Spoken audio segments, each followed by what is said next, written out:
Hey everybody, this is the morning, Sunday, just hopping up here to do some follow-up from yesterday's show. For those of you who don't know, I'm Carter Hammond. I am hosting locally sourced here on Forager. My partner Sarah is still out of town, coming back today, so we'll, looking forward to that. I'm headed out here really shortly to go to Greenfield for the Democrats picnic that's happening today. And I guess there's going to be a bunch of 2020 people there. There's going to be, state politicians who are running. I think I heard governor candidates are going to be there. So we'll see how that goes. Hopefully I can get some good stuff for you. I do want to say if you could just hop down into the description below, just right down here, hit subscribe, hit the notification bell, go to our Patreon, help support us would be great. Moving on from that, I had some corrections from last night yesterday that I kind of wanted to just state outright. I was talking about people in creative professions that have come out of Peterborough, New Hampshire, and that was I listed off a lot of people that aren't from Peterborough, and that was stupid. They are graduates from Conval High School, which is located in Peterborough, New Hampshire. But Sam Huntington is originally from Hancock. Katie Pacelli is originally from Francistown, and I also misattributed. Ryan Fodder is the chief of staff for the Boston Ballet. He does not work at the Boston Symphony Orchestra. He is also from Francistown. Additionally, I brought up Caitlin Carter, and she has done nothing to help our community. Literally nothing that I can think of or know of. I don't remember her ever being involved in the arts. And I've honestly... I was at the mechanic this past week, and I've had a bunch of people bring it up to when I was at the mechanic. They was just it came up on the TV, and it's just, I swear I've heard about that story 3 or 4 times this week, and it's super annoying. It keeps showing up in my feed. I don't know, maybe it's because they know she's from here, so I don't know, whatever. But it's it was in my head because it had been going on the whole time. It's super annoying, and I brought it up. Wish I hadn't, because if I was going to talk about somebody that I would, from that same bracket, if I was going to attribute somebody, I much would have preferred to have mentioned somebody like Allegra Hyde, who's done some amazing writing. Not too long ago, I heard her on NHPR, and it's just, there are many people that I can think of that deserve to be mentioned before her. So that's all I'm going to say about that. Those are the corrections from yesterday. So, right, moving on. This morning I was just kind of flipping through some stuff, and for anybody who's bopped through our channel before, they know that I did a lot of coverage. I reached out to a bunch of people going into some of the zoning problems in Peterborough. We were talking about that back during the spring because it was a big point of contention in the town. But yesterday during the arts conversation, we were talking about available housing, affordable housing, things like that.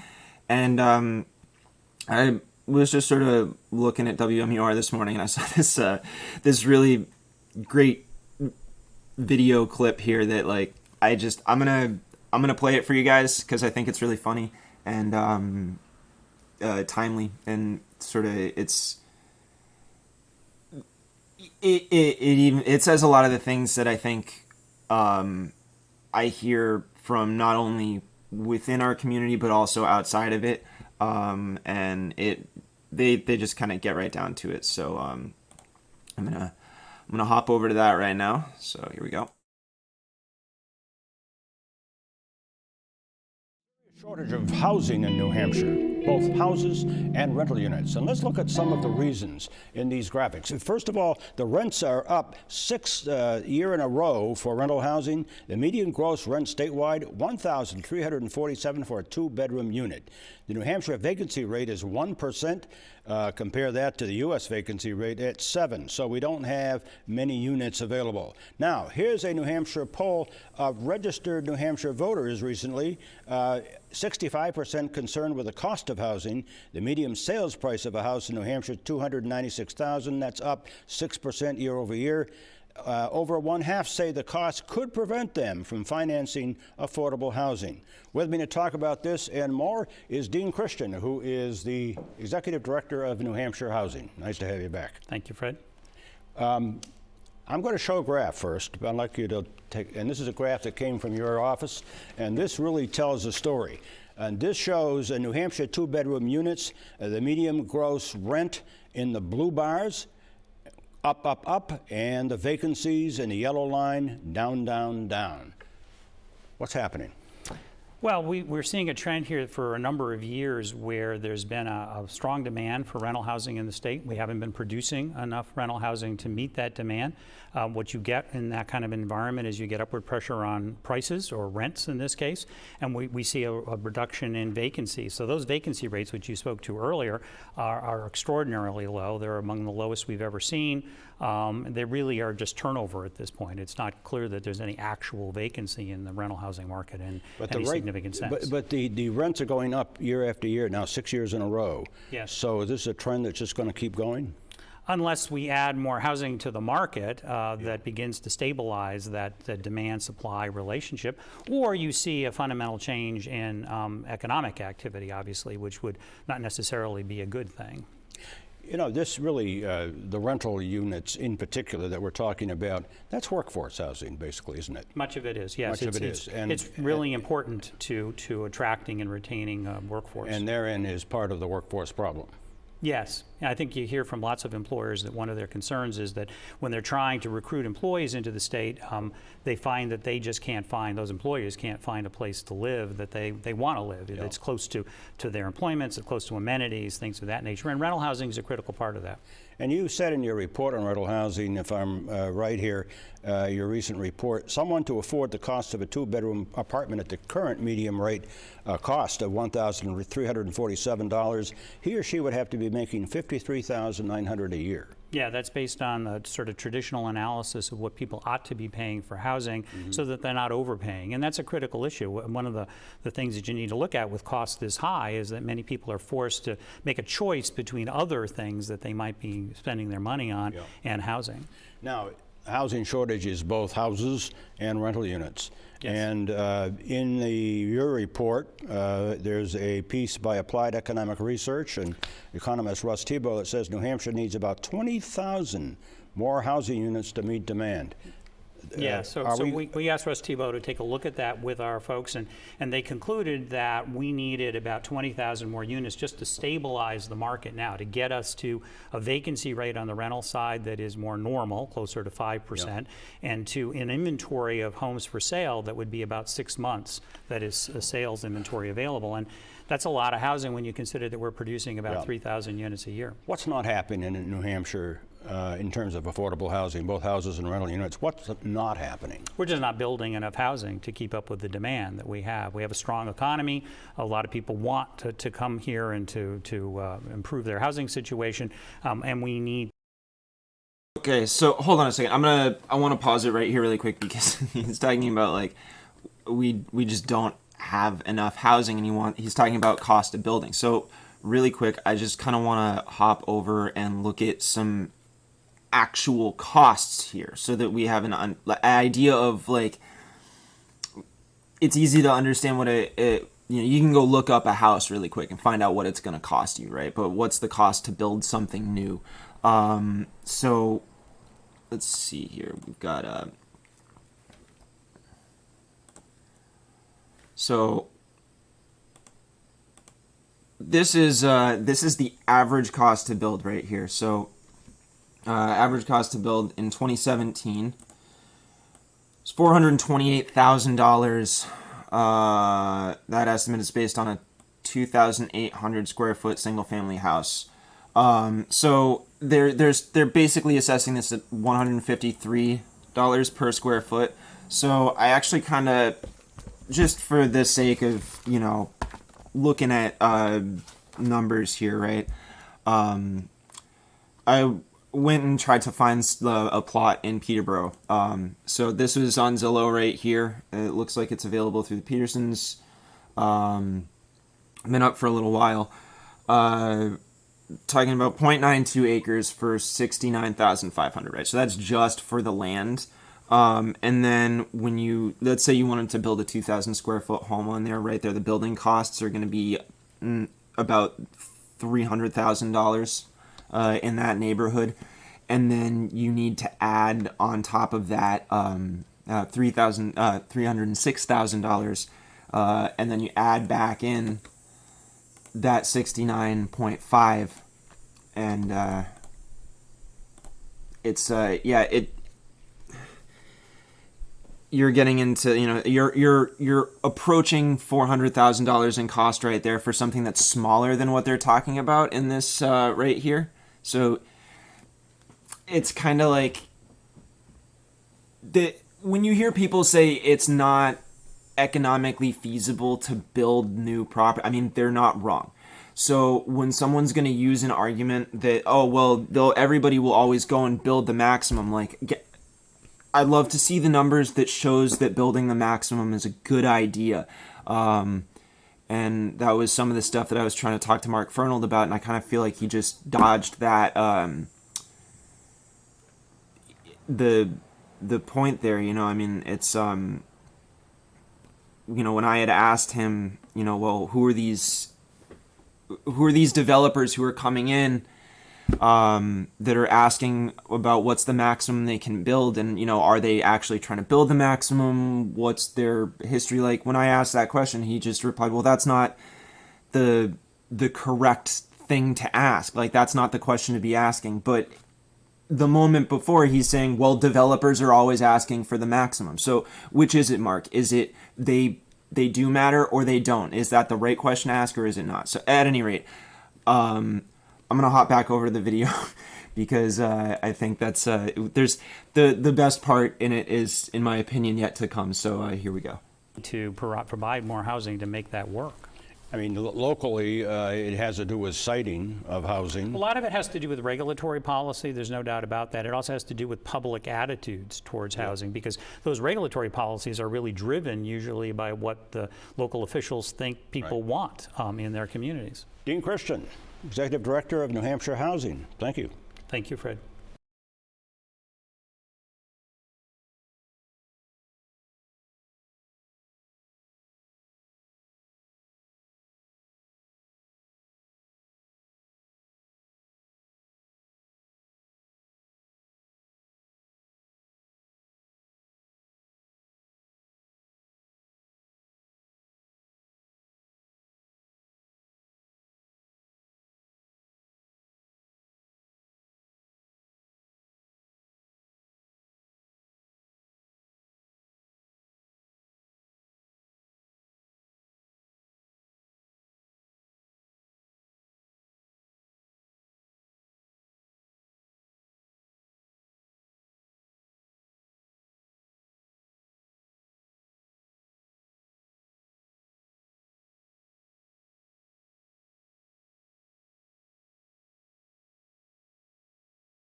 Wow.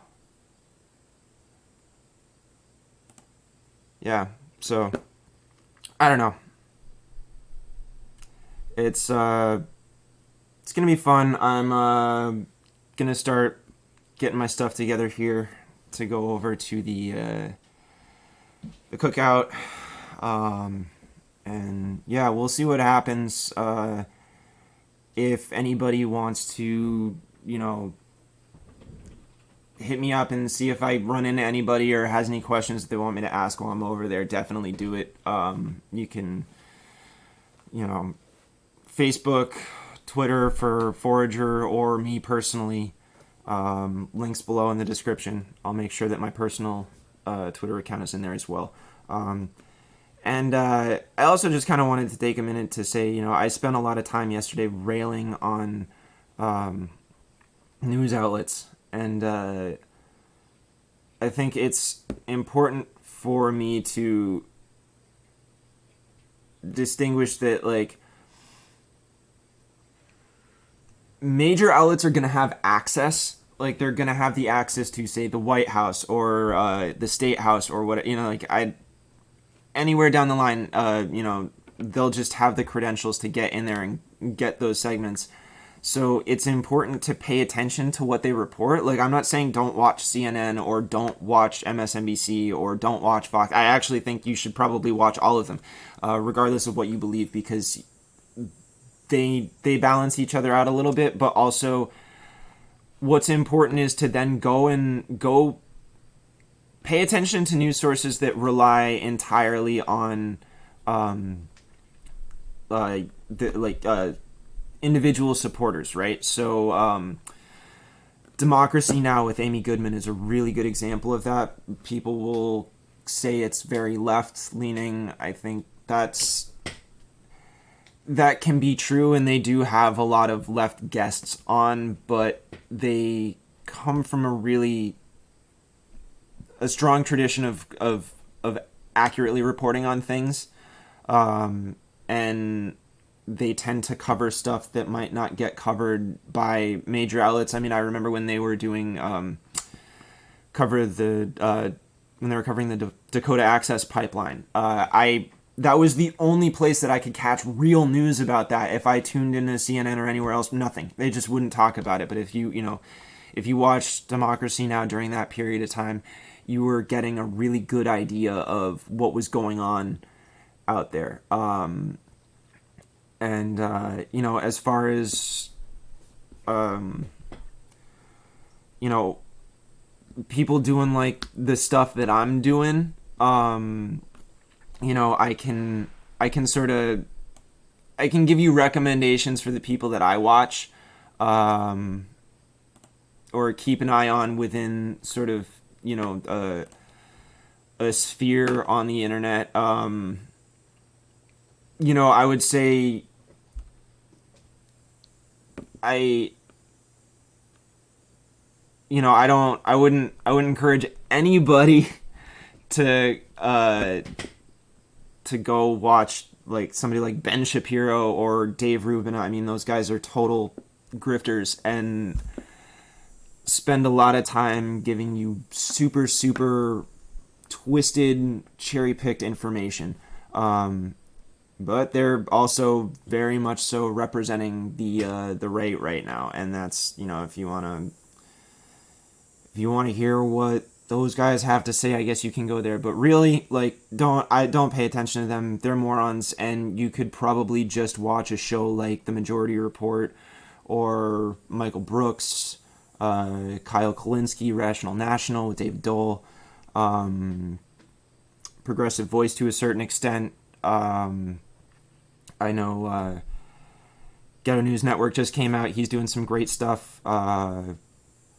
So there, Ben Burgess, Zero Books. There's a lot of really, really quality conversation happening. Bo the Fifth.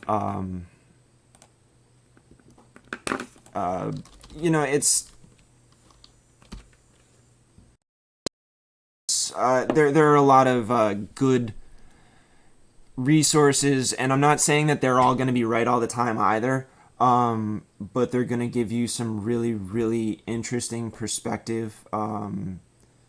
If you go to Into Deep podcast, which is based out of California, they're doing they cover some more local stuff, kind of like what I'm trying to get into here, except they do it more on a state level. They had a really good episode. They're talking to a guy who challenged Nancy Pelosi. So there's definitely there are a lot of really good online resources where these people they rely entirely on their patrons.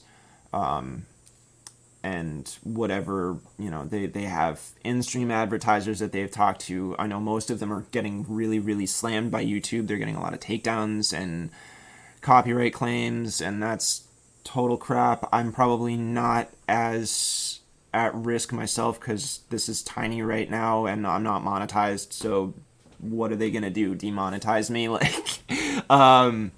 So until I get banned or whatever, which I don't think is gonna happen, I'll still be able to do this. But I'm gonna try and stay away from covering too much national stuff because I think you guys can just go and watch those people. You can go and listen to those people. I would say definitely check out Intercepted. That's a really awesome podcast from The Intercept. Also Deconstructed over there. Mehdi Hassan does a really, really awesome job of breaking stuff down.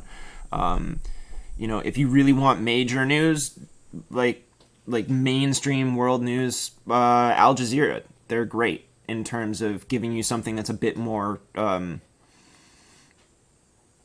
unbiased.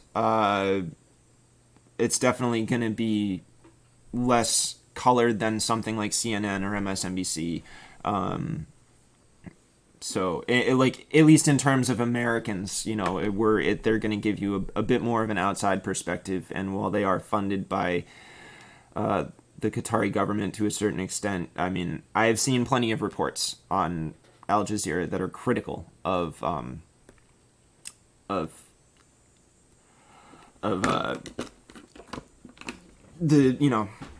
that region itself. I don't think they're entirely afraid of that. It's always something to keep in mind, though, but they're definitely,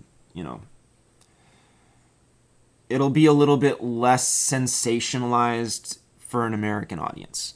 And that's worth something. So, yeah, I just wanted to kind of give some shout outs there because a lot of those guys really, inspired me to do this in the first place. I remember that I had watched, it was a podcast episode of Kyle and Corn on Kyle Klinsky's channel, and I remember hearing Kyle kind of rail on local news about it being stupid and goofy and whatnot. And I mean, it was kind of true, but it also was a little frustrating to hear it because it's like, hey, without local news, the reports about, town level politicians who go on to be county level politicians or state level politicians who then go on to become, governors, or they move into running on statewide Senate or congressmen. It's like, look, if you hold those people accountable when they're still a town official or they're still just getting started in their political career, and if they're a moron, you stop them then, it can save us from having a lot of people like, Mitch McConnell out here. I mean, if you go back and look at the history of Mitch McConnell getting into politics in the first place, there was a really good opportunity for him to be stopped, especially by the unions, except he lied to them.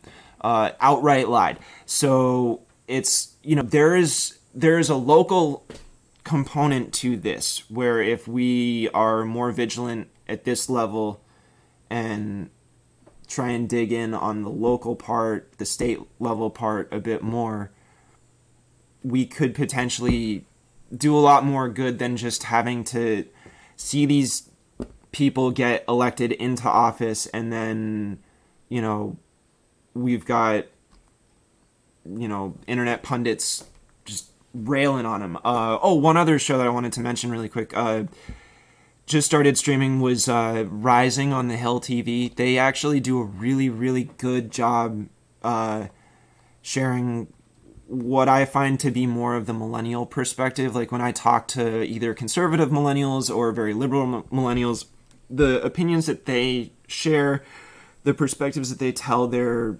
they speak from when they're doing the shows, the stuff they choose to cover, it's very nuanced in the contemporary context, and I think they probably get reporting in ways that we all really wish the major networks would. And they also get people on the show that really can speak well to what's going on there. So in their own respective fields, they've gotten some pretty high profile people on. I mean, the interview that Crystal Ball did with Rudy Giuliani was really, really funny. And because she definitely caught him off guard a couple times, and that was great stuff. But that's the type of thing that you get. I mean,